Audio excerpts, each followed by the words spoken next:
खोज एकेडमी में आप सभी का भरपूर स्वागत है। हम लोग प्रतिशत पढ़ रहे हैं और प्रतिशत में हम लोगों ने अब तक सीखा है कि प्रतिशत क्या होता है, प्रतिशत का अर्थ क्या होता है। तो हम देखते हैं कि प्रतिशत क्या होता है।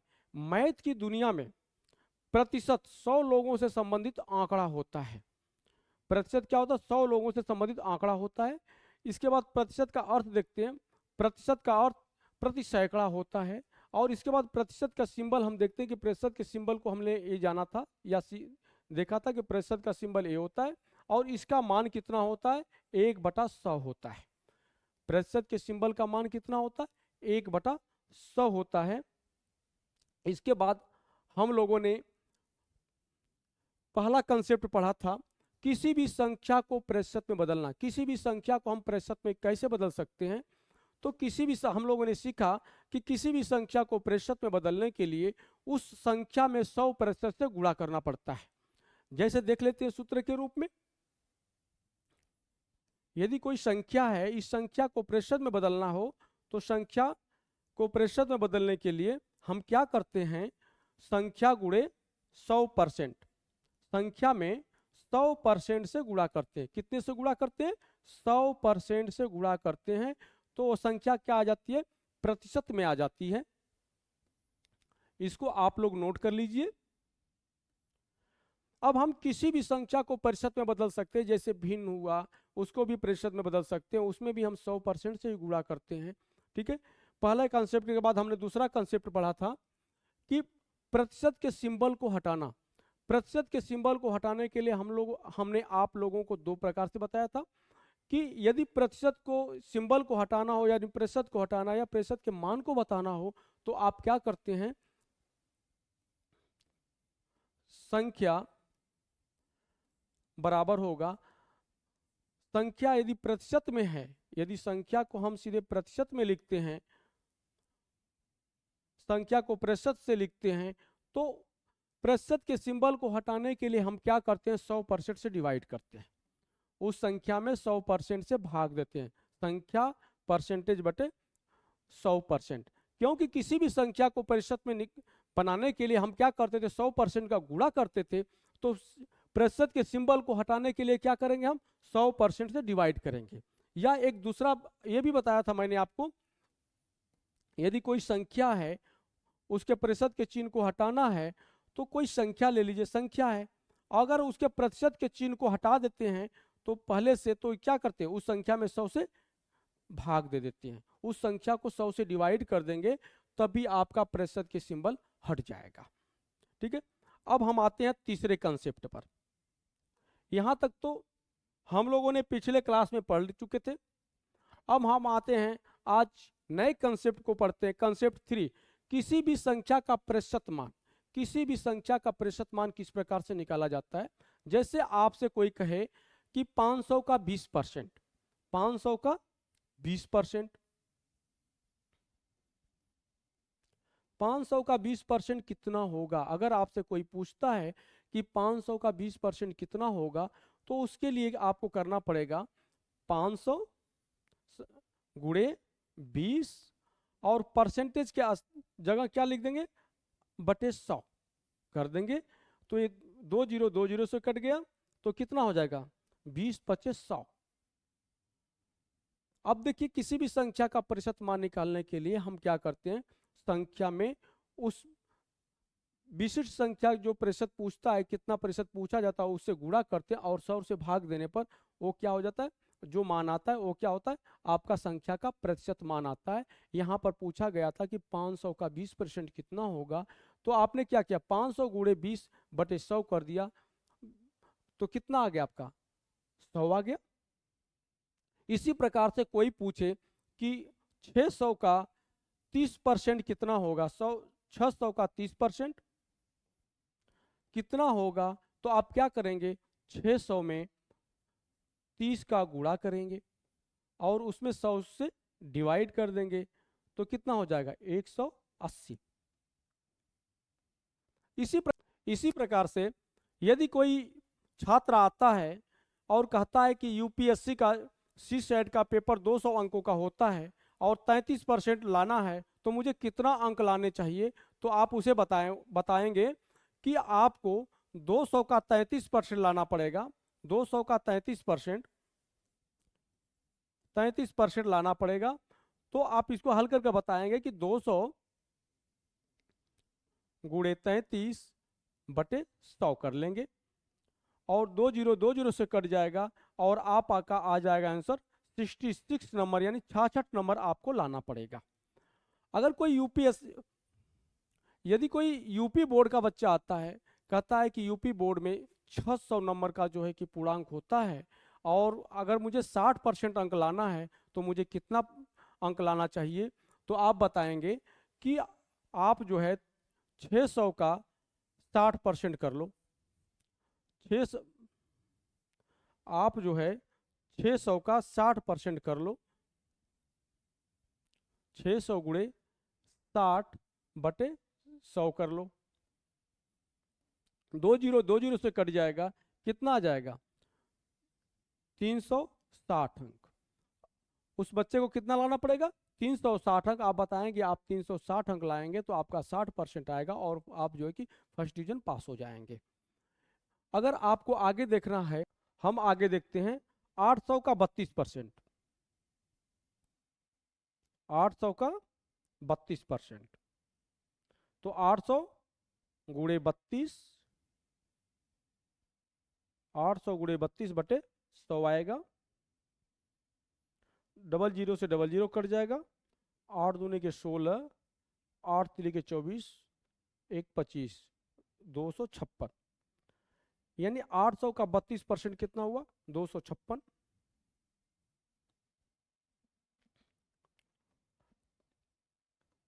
3000 का 90% कितना होगा 3000 का 90%। 3000 गुणे 90 बटे 100, 00 से कट जाएगा, और 9 तिली 27, 20 आगे हो जाएगा, कितना हो जाएगा 2700। 3000 का 90% का मान कितना आएगा 2700। और कुछ उदाहरण देखते हैं।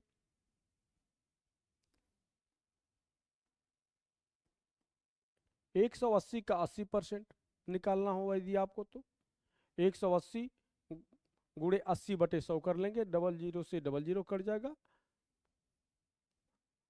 8 बाटे 64, और 8 एकम 8, 6 14, 144, यानी 18 बटे 144।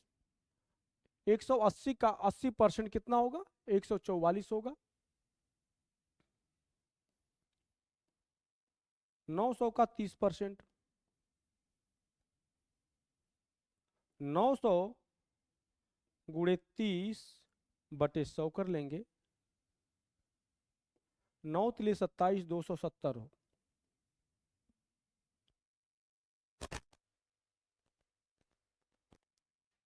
180 का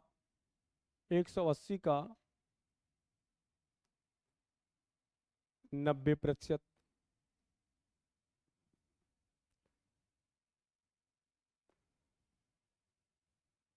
180 गुणे 90 बटे 100, 20 से 20 कट गया, 18 नामा 162, कितना है आपका 18 नामा 162, यानी 180 का 90% कितना हुआ 162 हुआ। आगे देखते हैं। 700 का 90%, 700 गुणे 90 बटे 100, 0 हो जाएगा, 7 नवा 63, 300, 630 होगा। 700 का 90% 630 होगा। तो हमें देखते हैं कि किसी भी पार्टिकुलर संख्या का पार्टिकुलर परसेंटेज अगर आपको निकालना है, तो उस संख्या में पार्टिकुलर संख्या का गुणा कर 100 से भाग देने के बाद उसका जो है कि परसेंटेज आ जाता है। तो कितना परसेंट उसका मान, परसेंट का कितना मान आएगा वो हम हल कर लेते हैं। अब हम चलते हैं अगला नियम। अब हम आते हैं कंसेप्ट 4, 10% का नियम। 10% का नियम हम इसलिए पढ़ते हैं, हमको जानना इसलिए चाहिए क्योंकि हम इसके द्वारा कैलकुलेशन को फास्ट कर लेते हैं। इसके द्वारा कैलकुलेशन फास्ट होता है। यदि किसी संख्या का 10% हम जान गए हैं, अगर उसका 20% निकालना हो तो हम डबल कर देते हैं।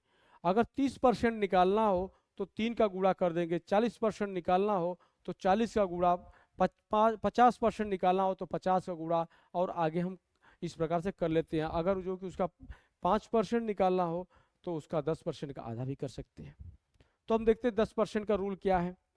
10% का नियम कहता है यदि हमें किसी संख्या का 10% निकालना हो तो हम उस संख्या में दाहिनी तरफ से यानी राइट हैंड साइड से एक अंक के बाद दशमलव का चिन्ह लगा देते हैं, तो जो बचता है वो क्या होता है, 10% होता है।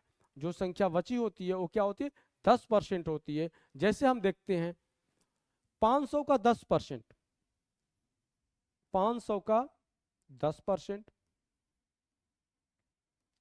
अगर हमें कहा जाए कि 500 का 10% निकालिए तो हम क्या करते हैं, 500 लिखते हैं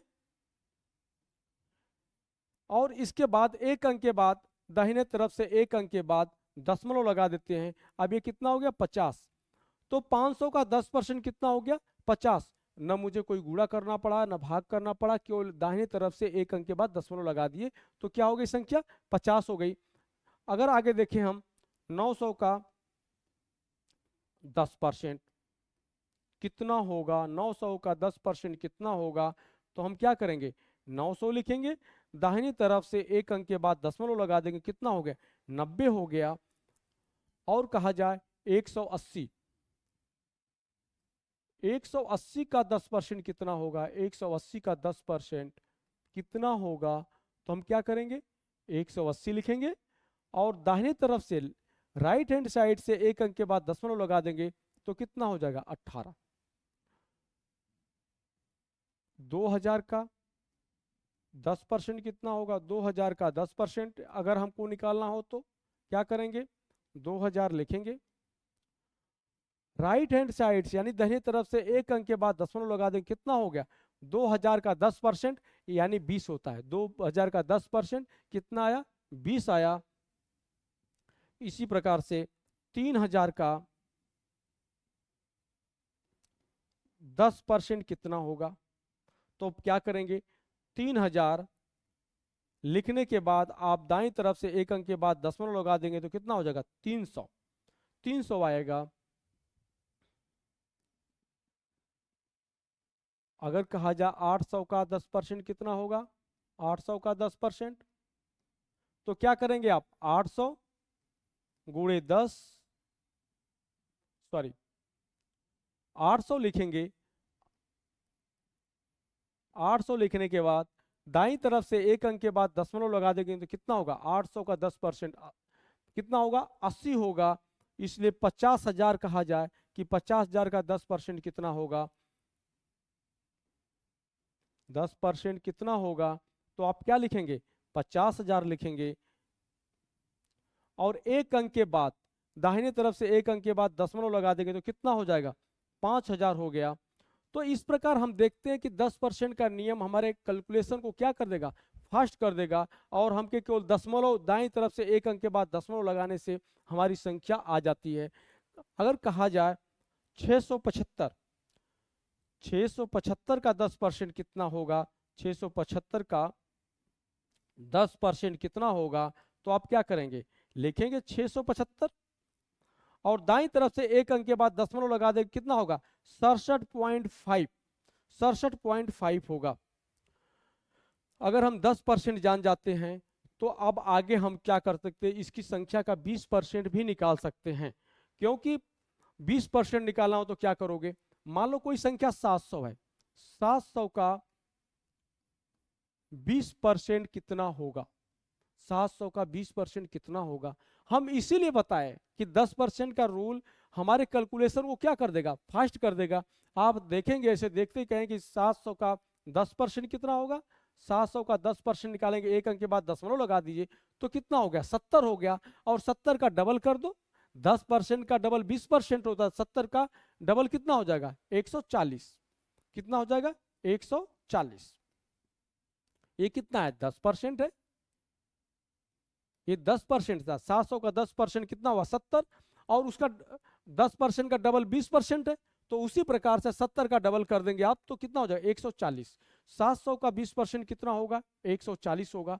तो इससे क्या हुआ आपका कैलकुलेशन फास्ट होगा। अब देख लीजिए कि अगर 700 का कहा जाए, 700 का 70% कितना होगा, तो आप क्या करेंगे 10% का रूल को ध्यान में अगर रखते हैं, 700 लिखेंगे, 700 का 10% कितना हुआ 70 हुआ, और 10 का 7 गुना 70% है, 10% का 7 गुना 70% है, तो इसमें क्या करेंगे 7 का गुणा कर देंगे। अगर जो है कि 70% निकालना है तो 10% 70 है, तो 10% 70 है तो 70% कितना होगा, यानी 7 गुना है, तो 70 में 7 का गुणा कर देंगे तो कितना हो जाएगा 7 सत्ते 49, 490। 700 का 70% कितना हुआ 490। ना हमको अधिक गुणा का भाग करना पड़ा, आसानी से हल हो गया क्वेश्चन। अभी आप सीखने के प्रक्रिया में जब सीख जाएंगे तो आपका गुणा भाग भी नहीं करना पड़ेगा, पेन उठाना भी नहीं पड़ेगा, और आसानी से क्वेश्चन आपके हल हो जाएंगे। जैसे कहा जाए 800 है, 800 का 30% कितना होगा, तो आप क्या करेंगे 800 का पहले 10% निकाल लीजिए। 800 का 10% कितना होगा 80 होगा, और उसका 3 गुना करना है, तो क्या करेंगे 3 का गुणा कर देंगे इसमें, तो कितना हो जाएगा 8 तिलिक 24, 240। 800 का 30% कितना हुआ 240 हुआ। इसी प्रकार से हम आगे देख सकते हैं किसी भी संख्या का 10% के नियम को हम ध्यान में रखते हुए, और आगे जो है कि हम कैलकुलेशन को बहुत ही आसान और इजी बना लेते हैं। कंसेप्ट 5, प्रतिशत का महत्व। अब प्रश्न उठता है कि परसेंटेज की क्या वैल्यू होती है, परसेंटेज का क्या महत्व होता है, प्रतिशत का क्या महत्व होता है। जैसे उदाहरण के तौर पर कहा जाए 25%, 25% का क्या महत्व है, 25% का क्या महत्व होगा। तो कुछ लोग कहेंगे 25% का मतलब होगा 1/4। तो हम पुनः कर सकते 1/4 का क्या महत्व है। तो आगे चलेंगे, लोग कहेंगे कि 0.25। तो ये भी हम कह सकते हैं 0.25 का क्या महत्व है, यानी 25% को आपने 1/4 कहा, 1/4 कहा, फिर कहा कि 1/4 का क्या वैल्यू हुई, तो फिर कहिए कि 0.25। तो इनका क्या महत्व है, इनका क्या महत्व होता है। अब हम एक उदाहरण के माध्यम से देखते हैं। ऐसे लगेगा कि 25% का मान 1/4 होता है, और 1/4 का मान 0.25 होता है। 25% की वैल्यू 1/4, 1/4 की वैल्यू 0.25। लेकिन हम कहते हैं कि इसका कोई महत्व ही नहीं होता, इसका कोई मतलब नहीं होता, इसका मूल्य वैल्यू नहीं है। वैल्यू किसकी है, एक उदाहरण के माध्यम से देखते हैं। कहा जाए कि 800 का 25%, 800 का 25% कितना होगा, आप लोग जानते हैं 800 गुणे 25/100, कट गया, डबल जीरो से डबल जीरो क्या हो गया 25/200। यहां पे 25% की वैल्यू कितनी आ गई 200, क्योंकि इसकी तुलना 800 से की गई। यदि इसी 25% को कहा जाए 2000 का 25%,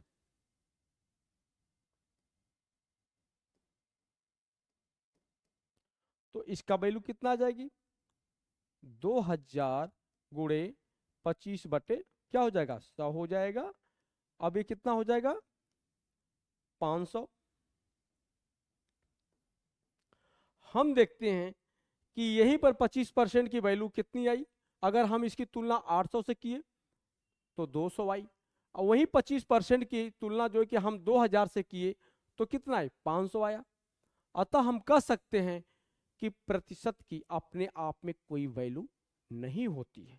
तो वैल्यू किसकी होती है? वैल्यू उसकी होती है जिससे इसकी तुलना की जाती है। प्रतिशत की जिससे तुलना की जाती है उसकी वैल्यू होती है, न कि प्रतिशत की वैल्यू होती है। अतः हम कह सकते हैं प्रतिशत महत्वपूर्ण नहीं है, महत्वपूर्ण वह है जिससे इसकी तुलना की जाती है। दोबारा मैं इसी को बता रहा हूं कि प्रतिशत महत्वपूर्ण नहीं है, महत्वपूर्ण वह है जिससे इसकी तुलना की जाती है। एक उदाहरण के माध्यम से हमने देखा।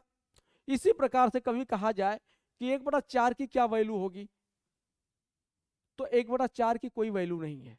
वैल्यू उसकी है जिससे इसकी तुलना की जाती है, यानी भिन्न की कोई वैल्यू नहीं होती है। आप जान लीजिए आज नई चीज हो सकता है कि लाइफ में पहली बार सामने आ रहा हो। भिन्न की भी अपने आप में कोई वैल्यू नहीं होती है। वैल्यू किसकी होती है? जिससे उसकी तुलना की जाती है, जिसका वह भाग होता है, महत्वपूर्ण वो होता है। इसी प्रकार से 0.25 0.25 कहा जाए कि दशमलव की भी अपने आप में कोई वैल्यू नहीं होती है। दशमलव वाली संख्याओं की अपने आप में कोई वैल्यू नहीं होती है। वैल्यू किसकी होती है? जिससे उसकी तुलना की जाती है। जो बेस होता है, जो उसका आधार होता है, उसका महत्व होता है। जैसे एक उदाहरण के तो अगर हम इसको आगे देखते हैं, देखना चाहें उदाहरण के माध्यम से, तो कोई है, मान लो कोई लड़की है मोनिका। मोनिका का कहा जाता है कि मोनिका का खर्च अपने भाई के खर्च का 25% है, और उसके भाई का खर्च कितना है? 10,000 रुपये। मोनिका का खर्च और उसके भाई के खर्च का कितना है? 25% है। फिर वहीं आ गया 25%। तो क्या मोनिका का खर्च 25% है, क्या एक महत्व रखता है? एक कोई महत्व नहीं रखता है। महत्व क्या रखता है? मोनिका का खर्च उसके भाई के खर्च का 25% है, और उसके कहा जाए कि मोनिका के भाई का पॉकेट खर्च कितना है? 10,000 रुपये। अगर मोनिका के भाई का पॉकेट खर्च कितना हो गया? 10,000 रुपया हुआ, तो मोनिका का खर्च कितना हुआ? मोनिका के भाई के खर्च का 25%, यानी 25/100। अतः मोनिका का खर्च कितना हो गया? 2,500 रुपये हो गया। अब मोनिका का खर्च यहां पे कितना आ रहा है? 2,500 रुपये आ रहा है। यदि यही कहा जाए मोनिका का खर्च पूरे देश का, यानी भारत में रहती है मोनिका, मोनिका का खर्च भारत के पूरे खर्च का 25% है, तो आप सोच सकते हैं कि वो उसका खर्च कितना होगा, उसका स्टैंडर्ड कैसा होगा। तो इससे यह सिद्ध होता है कि प्रतिशत की अपने आप में कोई वैल्यू नहीं होती है। वैल्यू किसकी है? जिससे उसकी तुलना की जाती है। अब हम आते हैं कंसेप्ट 6, छठवां कंसेप्ट की बात करेंगे हम। अभी हम लोगों ने पढ़ा प्रतिशत। प्रतिशत की अपने आप में कोई वैल्यू नहीं होती है। प्रतिशत की अपने आप में कोई वैल्यू नहीं होती है। वैल्यू किसकी होती है? जिससे इसका कंपेयर किया जाता है, जिससे इसका कंपेयर किया जाता है,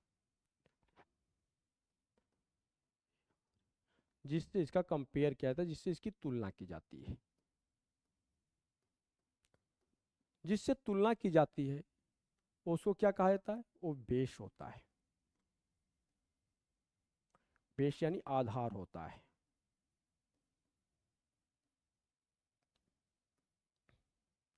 आधार क्या होता है? हमेशा नीचे रहता है। कहाँ होता है? नीचे होता है। जिसको हम आधार कहाँ होता है? नीचे होता है, जिसको हम क्या कहते हैं? हर। जिसको हम क्या कहते हैं? हर कहते हैं, डिनोमिनेटर कहते हैं। क्या कहते हैं? डिनोमिनेटर। अब आपको सीखना है प्रतिशत की अपने आप पे कोई वैल्यू नहीं होती है। वैल्यू उसकी होती है जिससे इसकी तुलना की जाती है, जिससे इसका कंपेयर किया जाता है। कंपेयर जिससे किया जाता है वो क्या होता है? बेस आधार में होता है। आधार क्या होता है? हमेशा नीचे होता है, जिसको क्या कहते हैं? हर कहते हैं, भिन्न में हर कहते हैं। ठीक है। अब हम चलते हैं इसमें क्वेश्चन कैसे आते हैं। अब कहा जाए 2 का 5 कितना प्रतिशत है? पहला क्वेश्चन हो, देखते हैं। 2 5 का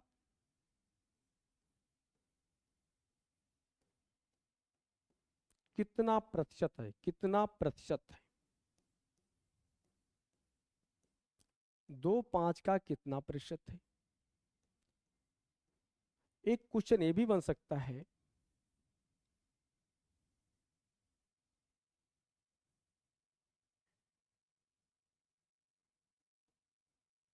एक ऐसा क्वेश्चन, 2 5 का कितना प्रतिशत है।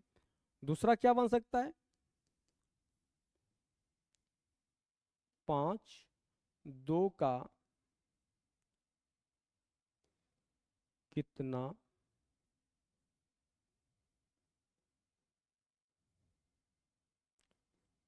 प्रतिशत है।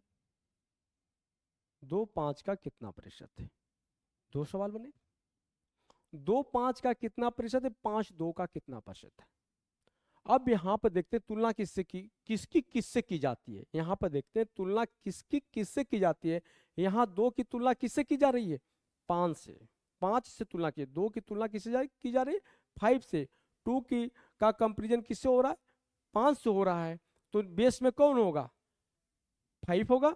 तो पहले सवाल का देखेंगे, हल करेंगे हम तो क्या आएगा, 2/5 प्रतिशत में बदलना है। और हमने आप लोगों को पहले भी बताया था, पहला ही कंसेप्ट मेरा था, किसी भी संख्या को प्रतिशत में बदलने के लिए उसमें क्या करते हैं, 100% से गुणा करते हैं। किससे, 100% से गुणा करते हैं। 100 से नहीं, वो गलत हो जाएगा, 100% से गुणा करते हैं। तो 2/5 में आप 100% का गुणा करें, 20 25 100 कितना हो गया, 40%। कितना आ गया, 40%। 2 5 का कितना प्रतिशत है, तो 40% है। पहले सवाल 2 5 का कितना प्रतिशत है। अब हमने इसको यहां पर हल किया, 2/5 गुणे 100 बराबर 40%। क्यों, 5 को क्यों नहीं चलेगा, क्योंकि 5 से तुलना की जाती है। 5 से तुलना की जाती है, किसकी तुलना की जा रही है, 2 की। तो जिससे तुलना किया, जिसके साथ का लगा हो, वो कहां होता है, नीचे होगा। 2 5 का कितना प्रतिशत है, तो आप आ जाएगा 40% है। अब देखते हैं 5 2 का कितना प्रतिशत है, 5 2 का। अब 5 की तुलना किससे की जा रही है, 2 से की जा रही है। तो आधार की कौन होगा, 2 होगा, बेस में कौन होगा, 2 होगा। तो देखते हैं 5/2 प्रतिशत में बदलने के लिए आपको बताया गया है कि आप 100% से गुणा करेंगे। 100% से गुणा कर दीजिए, कितना हो गया, 50 बराबर कितना होगा, 50 25 यानी 250%। अब देखिए, दोनों का केवल बेस बदलते ही उसका आंसर क्या हो गया, बदल गया, यानी उसकी वैल्यू क्या हुई, चेंज हो गई। यानी 2 5 का कितना प्रतिशत है, तो 2/5 गुणे 100% 40% है। और 5 2 का कितना प्रतिशत है, तो आप यहां देखेंगे 5/2 गुणे 100% बराबर कितना, 250% है। तो जिसके साथ का लगा रहा है, मोटे मोटा जान लीजिए, जिसके साथ का लगा होता है ना, वो हमेशा कहाँ होता है, आधार में होता है, बेस में होता है। अब देखिए एक और उदाहरण के माध्यम से इसको देखते हैं हम।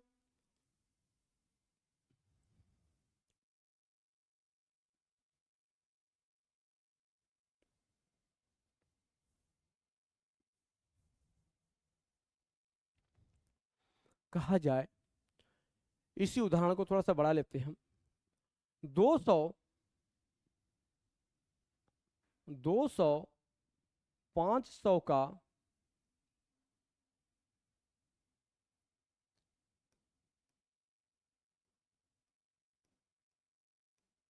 कितना प्रतिशत है।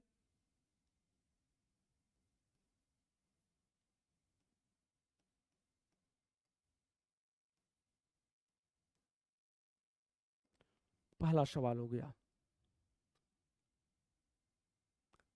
तीसरा सवाल मान लो, चौथा क्या है, 500 200 का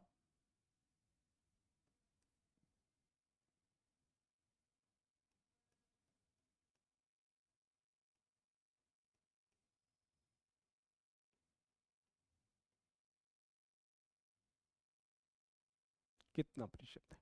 अब यहाँ पर हमारे पास दो सवाल और आते हैं। केवल अंकों का हेरफेर किया जा रहा है और उनके मूल्य में कितना अधिक परिवर्तन हो रहा है ये देखना है। 200 500 का कितना प्रतिशत है और फिर 500 200 का कितना प्रतिशत है, इन दोनों को हल करना पड़ेगा मुझे।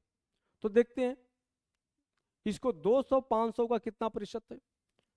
तो 200 500 का तुलना किससे हो रही है, यहां पर तुलना 500 से की जा रही है, इसलिए क्या होगा, आधार पे बेस कौन होगा, 500 होगा, और अंश में क्या ऊपर किसको रखा जाएगा, 200 को रखा जाएगा। तो 200 बटे 500 प्रतिशत में बदलने के लिए क्या करते हैं, 100% से गुणा करेंगे यहां पर, तो कितना आ जाएगा, इसका मान भी 40% आ रहा है। और देखते हैं 500 200 का कितना परसेंट है, 500 200 का कितना परसेंट है, ये तीसरे का है, ये चौथा वाला हल कर रहे हैं हम यहाँ पर। 500 200 का कितना परसेंट है, तुलना किससे की जा रही है, 200 से की जा रही है। किसकी तुलना की जा रही है, 500 की तुलना की जा रही है। अतः हम कह सकते हैं 500 ऊपर होगा, नीचे क्या होगा, 200 होगा, गुणे 100%।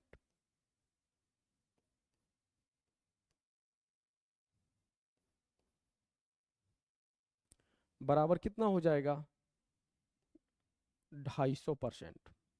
कितना हो जाएगा, 250%। वहां पर हमने देखा था 2 5 का कितना परसेंट है, यहां पर देखिए, या और 5 2 का कितना परसेंट हो रहा है। वहीं पे हमने क्या किया, हर अंक में 100 से मल्टीप्लाई कर दिया, हर अंक में क्या किया, सेम संख्या से मल्टीप्लाई कर दिया, यानी दोनों अंकों में क्या किया, 100 100 से मल्टीप्लाई किया। तो 2 क्या हो गया 200, 5 क्या हो गया 500, तो कितना प्रतिशत है, तो हम देखते हैं 200 500 का 40% है, और उसके बाद इसमें भी किए तो फिर वही आया।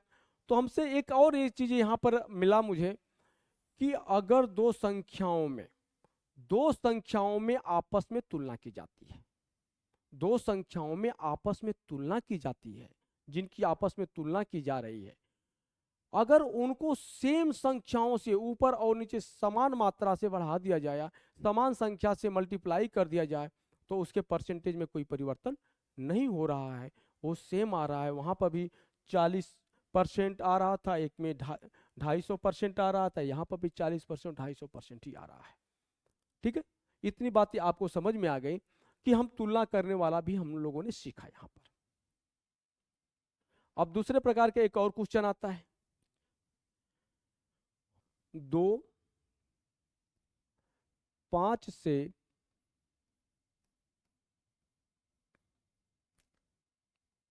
कितना प्रतिशत कम है,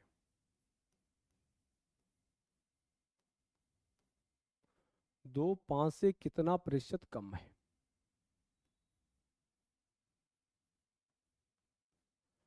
अब ये होता है कि 2 5 से कितना प्रतिशत कम है, यदि ये पूछा जाए तो आप क्या करेंगे, 2 5 से कितना प्रतिशत कम है, 2 5 से कितना कम है, 3, तो 3 क्या होगा, ऊपर होगा।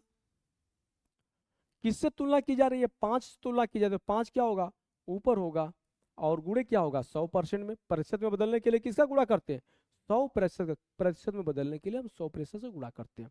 अब इसको हल करते हैं, 20 25 100 कितना आ जाएगा, 60%। यानी 2 5 से कितना प्रतिशत कम है, तो आप क्या कहेंगे, 60% कम है। अगर इसी को उलट दिया जाए, 5 2 से 5 2 से कितना प्रतिशत अधिक है,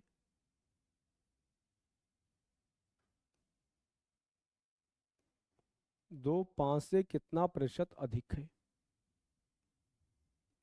अगर ये सवाल हो तो 5 2 से कितना प्रतिशत अधिक है, जब इस सवाल को हल करेंगे तो हम क्या करेंगे, 5 2 से कितना अधिक है, तो आप कहेंगे 3 अधिक है। किससे अधिक है, किससे तुलना की जा रही है, तो 2 से तुलना की जा रही है। अगर कितना प्रतिशत प्रतिशत में बदलने के लिए क्या करेंगे, हम 100% से गुणा कर देंगे। 100% से हम क्या करेंगे, मल्टीप्लाई कर देंगे, तो ये 50 हो जाएगा। कितना हो जाएगा, 150%। 150% अधिक। यहाँ कम दिखा है तो 60%, केवल स्थान परिवर्तित होते ही तुलना जिससे की जाती है उसमें थोड़ा सा चेंज होते ही क्या हो गया, 150% हो गया। अगर इसको हम आगे देखते हैं उदाहरण के माध्यम से, तो इसको कह सकते हैं, अगला उदाहरण लेते हैं हम। कहा जाए कि 200 500 से कितना, 100 से कितना प्रतिशत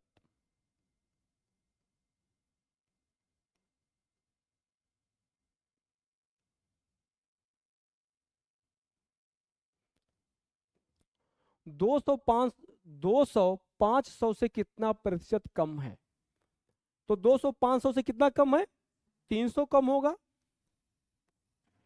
किससे, 500 से, तो 500 क्या होगा, नीचे आएगा। गुणे क्या करेंगे, प्रतिशत में बदलने के लिए 100% से गुणा कर देंगे।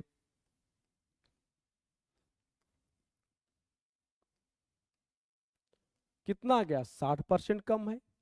200 500 से कितना कम आया, 200 500 से कितना कम आया है, 60%।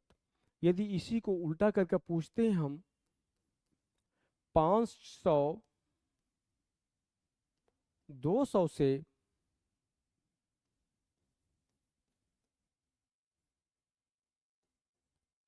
कितना प्रतिशत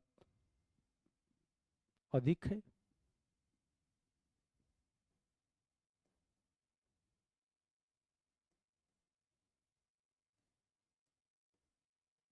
तो इसमें क्या होगा, 500 200 से कितना अधिक है, 300।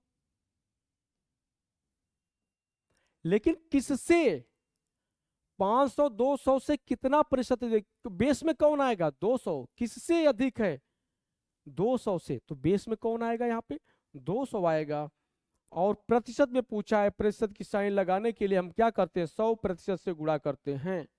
किससे गुणा करते हैं, 100% से गुणा करते हैं। देखो 2 से कट गया, ये यहाँ पर क्या हो गया, 50। कितना हो गया, 150%। कितना हो गया बेटा, 150%। यानी 500 200 से कितना प्रतिशत अधिक है, तो 150% अधिक है। लेकिन वही 200 500 से कितना प्रतिशत कम है, तो 60% कम है। लेकिन ऐसे लोग देखा जाए तो लोग कहेंगे भाई दोनों तो बराबर बराबर अंतर है, उतना ही जितना कम होगा उतना ही तो अधिक होगा वो। लेकिन ऐसा नहीं है, प्रतिशत में अलग आ जाता है।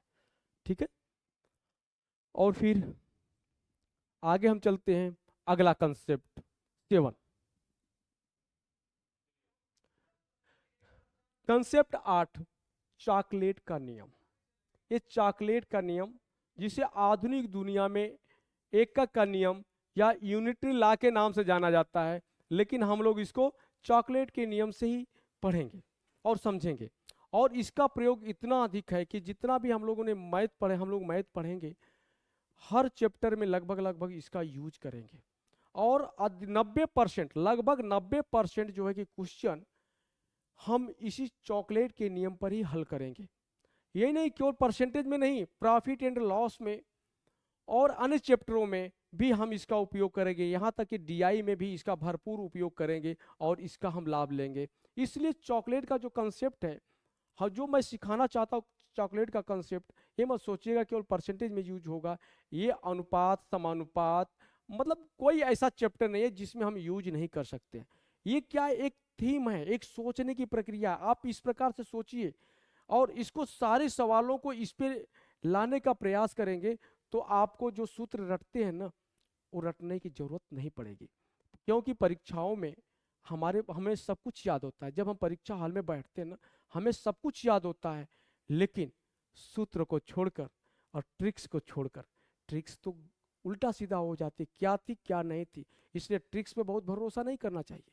क्योंकि आप एक सब्जेक्ट, केवल एक सब्जेक्ट से पेपर नहीं देते हैं, केवल मैथ ही नहीं होगा, वहाँ पे कई सब्जेक्ट होंगी एक साथ, जिसको आपको प्रतियोगी परीक्षाओं के लिए पढ़ना पड़ता है।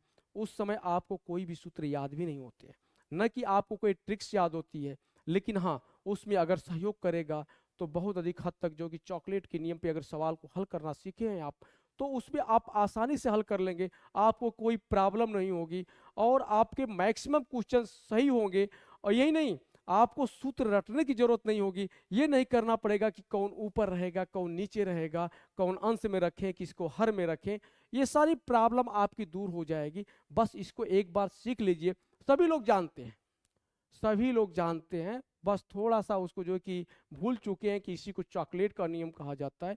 चलिए हम बताते हैं। हम जब छोटे होते हैं, जब छोटे थे तो क्या पूछते थे लोग, यही सवाल पूछते थे ना, कि ये पूछते थे कि 2 रुपया में 12 चॉकलेट। यदि क्वेश्चन ऐसे लोग करते थे कि 2 रुपये में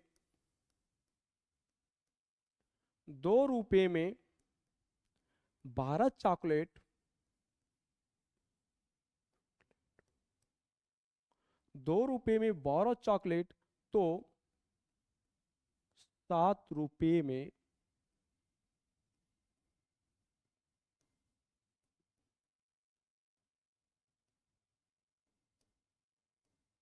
कितनी चॉकलेट मिलेगी।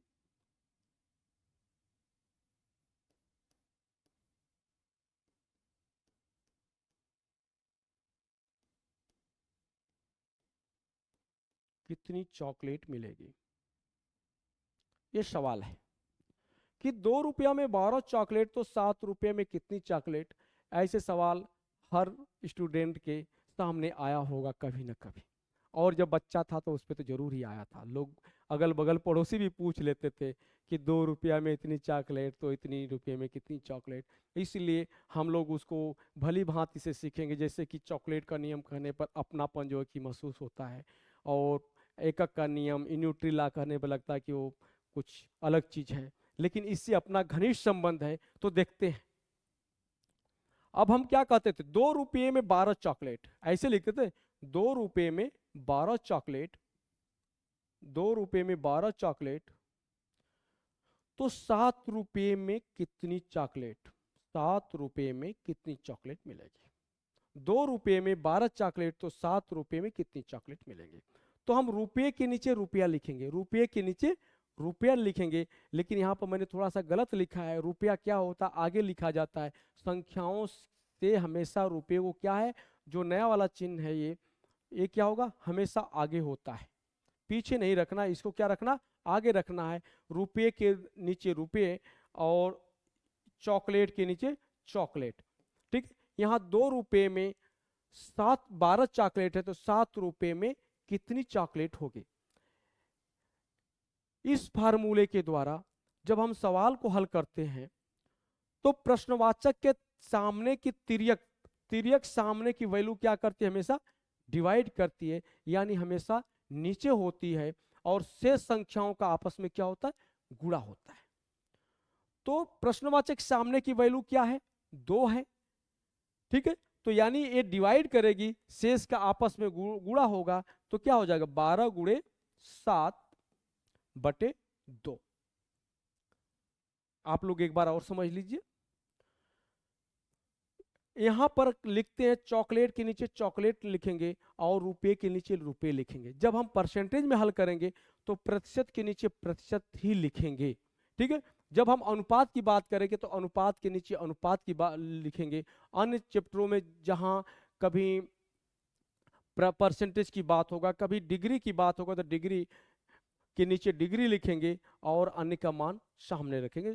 ठीक है, क्योंकि इसमें हमेशा हमेशा क्या करते हैं कि जो जिस कैटेगरी का होता है, जिस राशि का होता है, जिस जाति का होता है, उसी के नीचे लिखा जाता है।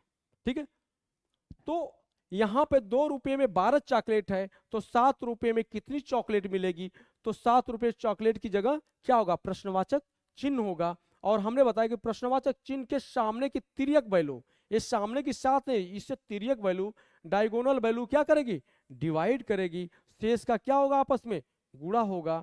तो यहाँ पर किसका गुणा होगा, 12 गुणे 7/2, तो कितना हो जाएगा, 2 छके 12, 7 छक 42, यानी 42 चॉकलेट मिलेगी। कितने में, 7 रुपए में आपको कितनी चॉकलेट मिलेगी, 42 चॉकलेट मिलेगी।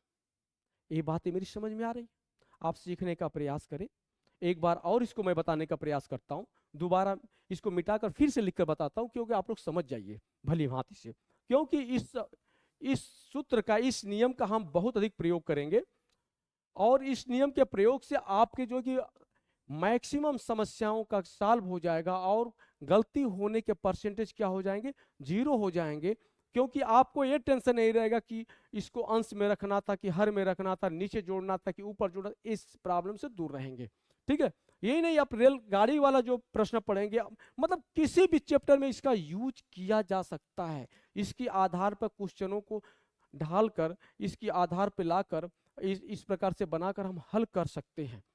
ठीक है, तो देखते हैं कि यहां पर क्या था, 2 रुपये में 12 चॉकलेट, तो हम लिखेंगे 2 रुपये, रुपये का चीनी वाला नहीं, आप पहले लगता है, 2 रुपये में कितनी चॉकलेट बेटा, 12 चॉकलेट मिलती है। यहां पर लिख लो चॉकलेट।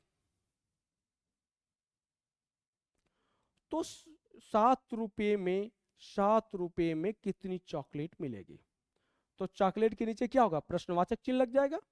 हमने बताया कि प्रश्नवाचक की डायगोनल जो वैल्यू होती है वो डिवाइड करती है, और शेष जो संख्याएं बचती हैं आपस में दोनों, उनका आपस में गुणा होता है। तो क्या हो जाएगा, 7 गुणे 12 बटे 6, 2, 7 गुणे 12 बटे 2, तो 2 छक्का कितना हो जाएगा, 12, 6 सत्ते 42, यानी 7 रुपये में कितनी चॉकलेट मिलेगी, आपको 42 चॉकलेट मिलेंगी। ठीक है, अगर इस प्रकार से एक्स वाई मान कर लगाएंगे तो वो सब झंझट से आप दूर हो जाते हैं। अगला देखते हैं उदाहरण।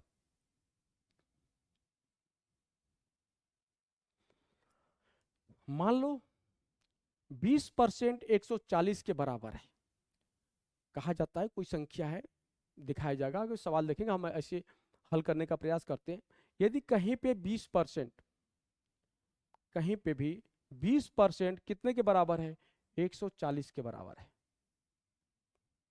20% 140 के बराबर है, तो 100% कितने के, सीधी सीधी बात, 20% 140 के बराबर है, तो 100% कितने की, कोई एक्स वाई मानने की जरूरत ही नहीं है। यहां पर सीधे लिखेंगे 20% 140 के बराबर है, 20% 140 के बराबर है, तो 100% परसेंटेज के नीचे क्या लिखेंगे, परसेंट ही लिखेंगे। 100% कितने के बराबर होगा, 100% कितने के बराबर होगा। अब इसको जब हम हल करते हैं तो सीधे करते हैं, प्रश्नवाचक के सामने की तिर्यक वैल्यू क्या करती है, डिवाइड करती है, शेष का आपस में क्या होगा, गुणा होगा। तो क्या हो जाएगा, 140 गुणे 100 बटे 20, 20 पचे 100, 14 पचे 70, यानी 700। यदि किसी संख्या का 20% कितने के बराबर है, 140 के बराबर है, किसी संख्या का 20% 140 के बराबर है, तो उस संख्या का 100% कितने के बराबर होगा। तो हम क्या करते हैं, 140 गुणे 100 बटे 20 बराबर 700 हो गया।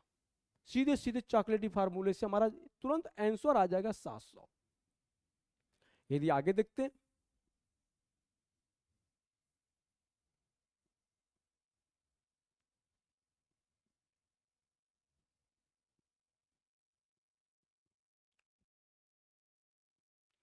अगर कहा जाए कोई स्टूडेंट है, कोई परीक्षा देता है और वो कहता है कि हमारे 60% अंक आए हैं, वो क्या बोलता है कि उसके 60% अंक आए हैं, और मार्क्स की संख्या कितनी है, 900। कहता है कि मेरे टोटल अंक 900 आए हैं, लेकिन हमारे टोटल कितने परसेंट है, 60% है। ठीक है, 60% उसके अंक आए हैं, और कितना अंक प्राप्त करता है, 900। तो क्या कहोगे, 60% कितने के बराबर है, 900 के बराबर है, 900 अंक के बराबर है। तो कहता है कि उसके परीक्षा में टोटल अंक कितने रहे होंगे, टोटल परसेंट, टोटल अंक कितने रहे होंगे, तो आप क्या कहोगे, टोटल अंक, पूर्णांक कितने का होता है, पूर्णांक को हमेशा मानते हैं 100%, पूर्णांक को हमेशा क्या मानते हैं 100%। यदि 60% 900 के बराबर है, 60% 900 के बराबर, तो 100% कितने के बराबर होगा, 100% कितने के बराबर होगा। चॉकलेटी वाले फार्मूले से हम जो है कि प्रश्नवाचक चिन्ह लगाएंगे यहाँ पर, और प्रश्नवाचक के सामने की वैल्यू क्या करेगी, डिवाइड करेगी, शेष का आपस में गुणा होगा, तो क्या हो जाएगा 900 गुणे 60/100 कर लेंगे।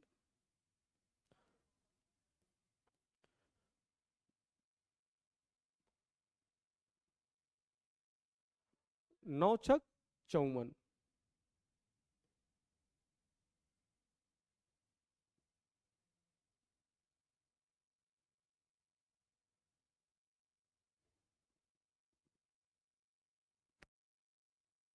सॉरी, ये तो गलत हो गया, यहाँ मैंने गलती कर दिया था, सॉरी। हम देखते हैं कि प्रश्नवाचक के सामने की वैल्यू डिवाइड करेगी, शेष का आपस में गुणा होगा, 900 गुणे 100/60, 15×6 = 90, कितना हो गया 1500। टोटल पूर्णांक कितना है बेटा 1500 का होगा, टोटल पूर्णांक 1500 का आएगा।